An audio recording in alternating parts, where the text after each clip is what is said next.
Delusional boss thinks he's a hero for basically stalking his intern. I work for a nonprofit where I'm the supervisor of 10 people that work under me. Last fall, a young woman, let's call her Jennifer, started to work with us through an outside fellowship. Now, she's the kind of person that just commands attention as soon as she walks into the room. She's very pretty, but just has one of those personalities that everyone likes, you know? I had to train her when she first started, but was very surprised by how quickly she picked everything up. We do a lot of legal work, and it's not easy for people without previous experience to learn so quickly, so this should give you a good idea of the kind of person she is. I immediately took a liking to her because of her work, but also because of how easy she was to talk to. During our training, I would say we became pretty close. So much so that I would text her outside of work about non-work related stuff. Also, she sends me Snapchats a lot, random stuff, like shows she's watching, like friends do. We even go to happy hour alone sometimes, and I think I'm the closest to her at work. One time she even had lunch with my mom and I when my mom was visiting town. So she's someone I consider a very good friend, and I want the best for her. Now, here's the problem. About 2 months into her working with us, I found out she has a boyfriend. To clarify, I do not have any romantic interests and do not care that she has a boyfriend. I really don't care that she has a boyfriend, but felt a little manipulated that she never mentioned it before. I'm her supervisor. I've been training her for a few months. We've been talking about a lot of stuff, so it just comes off as hiding something. People who work in small offices will know what I'm talking about. It was a little hard for me to trust her after that, but I kept it to myself. She was still a great employee, and her having a boyfriend did not change anything, because apparently she's been with this guy for 5 years now.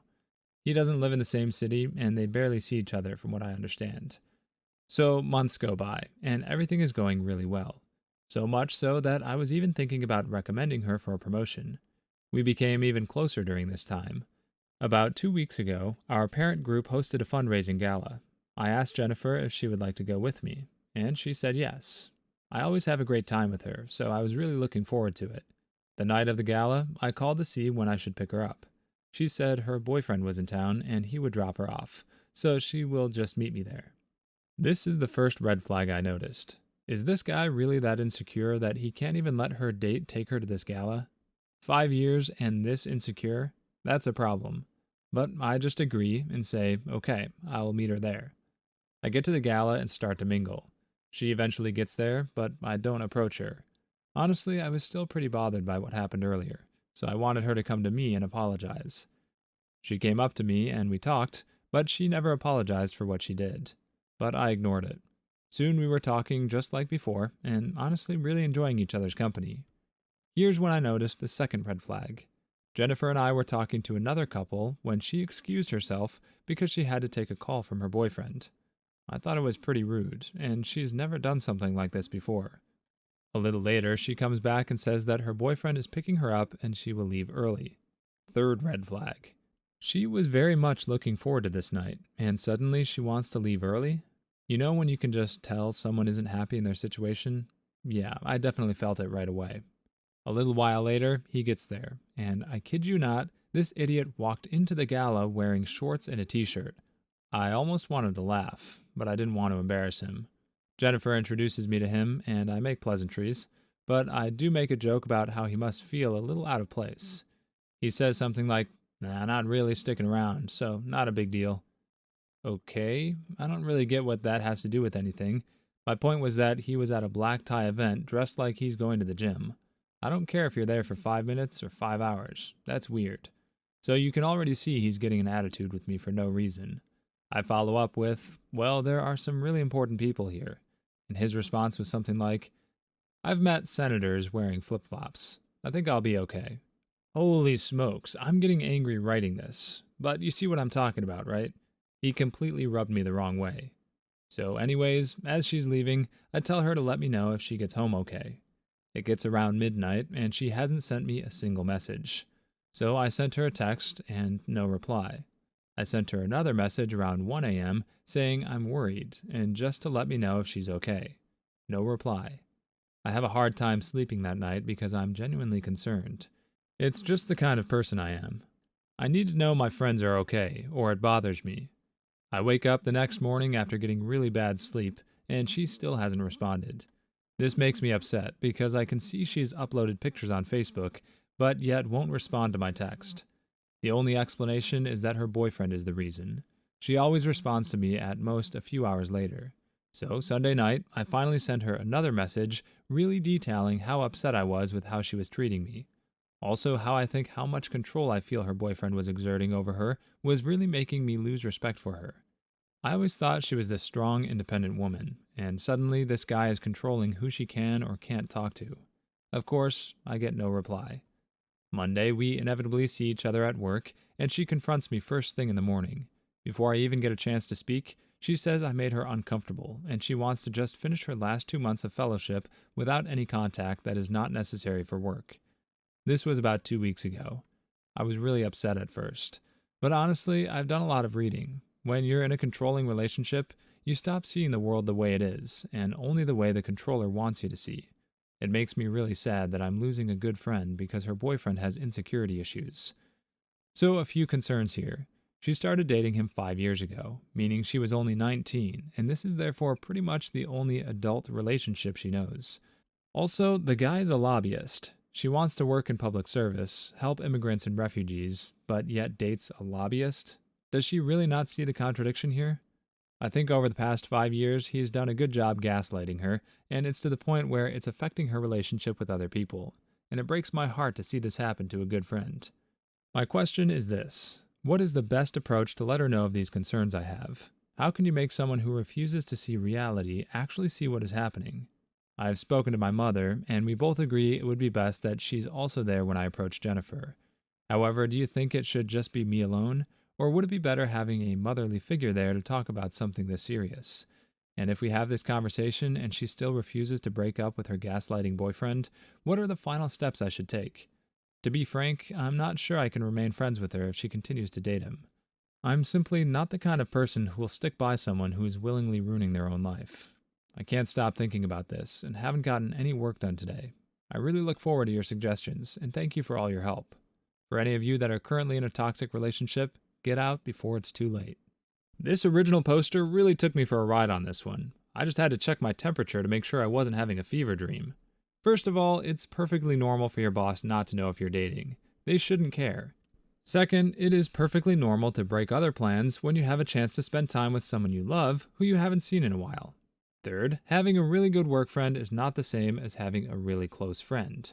Some people learn that lesson the hard way. There's nothing wrong with that, but there is something wrong with refusing to respect that person's boundaries once they've been set. I agree with OP's mother that she should be there if he talks to this girl. It's arguably creepy to involve his family in this, and I'm halfway convinced his name might be Norman, but I also think this very delusional man shouldn't be meeting with this woman alone. Look at the way he projects. He accuses the boyfriend of being insecure, yet gets flustered when his attempts at one-upping the guy fall flat. If he's projecting his own insecurities, what are the chances he's also projecting his own controlling and gaslighting nature? I hate to say it, because sometimes very lonely and socially inept people get a harsher rap than they deserve, but that's because some lonely people are dangerous. I'm not fully convinced this OP isn't one of them. In fact, his control issues became a little more clear not long after this post, when he asked another subreddit for legal advice. Let's say I have a friend who is currently in an extremely controlling relationship to the point where it's affecting her work. I'm also her supervisor. Would it be possible for me to ask for a restraining order from her boyfriend? Let's say she's in such a bad state that she cannot ask for it herself, or is being forced not to. But me, along with a few other people, see how bad it is and want to get her out. Therefore, if we have several people that can attest to this, could this make a difference? Like, can we make an argument that she has been gaslit so badly she cannot make this decision for herself? If this is not technically possible, what is my next best course of action?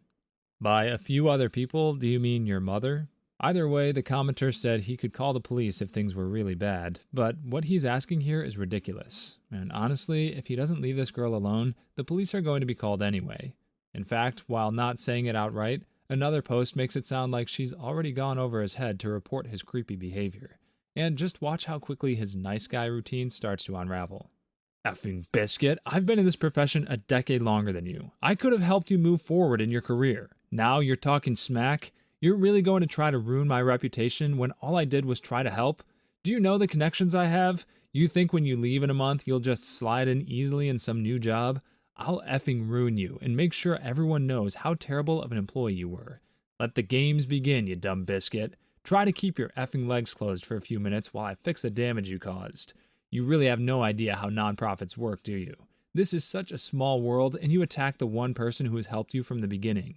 Oh, and thanks for not showing up in my boxing match. Even though we talked about it months ago and you said you would come, this just confirms that you were never a friend and just using me. We don't need users like you in the business. I've helped hundreds of people and will help hundreds more. Can't wait for you to go back into your cushy life where you don't know what real pain is. Leave the work to people like me who genuinely care about helping. I don't always point it out, but it seems important this time to note that he did not say biscuit. I also feel the need to point out that if his superiors found this post, he could be in serious trouble. Remember, he once considered her for promotion. Now he's threatening to ruin her. There's not quite enough here to fully argue quid pro quo harassment, but there's enough that a smart employer would rather let him go than run the risk of involving their nonprofit's name in a lawsuit. This OP is right about one thing. Nonprofits do tend to operate in tight circles. Odds are, few who know him are surprised by the behavior this girl is reporting. People probably overlooked it because he wasn't directly hurting anybody and he did good work. But now that this girl is out there talking, they might not overlook it much longer. By the way, he's been working at nonprofits for over a decade and he's helped hundreds of people. Maybe I was wrong about him being good at his job. Depending on the nonprofit, that number should really be in the thousands after that length of time. The undeserved pride this man exhibits honestly makes me happy to look through his posts and see that he apparently got pummeled in that boxing match. But let's skip past that and straight to the end, where he finally accepts that it's all over. Dear friend, where do I even start? This Friday will mark a month since you left. 3 weeks ago marks a year since we met. I wonder if you even think about any of that. Honestly, you probably do, but I know he wouldn't ever let you show it. Do you know that I haven't even had the strength to go on social media or Reddit for a while now? It reminds me too much of the memes we shared on Snapchat.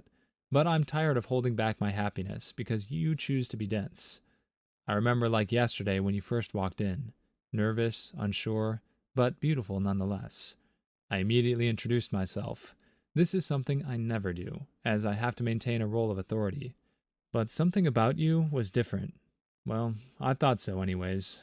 I could see that just speaking to me changed your demeanor. I had an effect on you. You never really worked in an office before and didn't realize how cold it would be. I offered you my blazer, and you were so thankful. It put a smile on my face, but it was also when I first noticed that we would become good friends. Man, how things changed. To be honest, I probably never should have become such a good friend to you. There lies my biggest mistake. People always tell me I'm too trusting and friendly. And until now, I really didn't want to believe it. But I took you under my wing. With my help, you picked things up so quickly, faster than anyone I saw in a decade of this business. You had a future in this. You were promising. See how I said had? I still smile when I think about that meeting we had to present to Roger. You were so nervous, visibly shaking. Do you remember who gave you the encouraging words so you could go out there? Do you remember how delighted he was and all the compliments he gave you? You were ecstatic. You were made for this, and I was the one to show you that you could do it. On our way back from the presentation, I took you to the halal food truck. I still can't believe you never tried it, but you loved it. You would Snapchat me every time you went. But you threw it all away because you were weak. It really isn't your fault, I know, but I can't help but be angry that you were so weak. You let him gaslight you, control you. He decided who your friends were. He decides who you text. He decides how long you stay out. But at the end of the day, you accepted it. You let him, and for that, I don't think I can ever forgive you. I tried so hard to get through to you, but instead you turned on me. You almost ruined everything I worked for. But alas, you came to your senses and at least dropped the ridiculous accusations. I guess I can at least respect that. It's just really sad. There was a position open that you would have been perfect for. I told you it was going to open up very early on when we met. I was preparing you for it. If you didn't leave, you would be starting Monday. But no, another more qualified person will. Someone who actually wants to help people and not just themselves. What truly hurt is when you didn't show up to my match.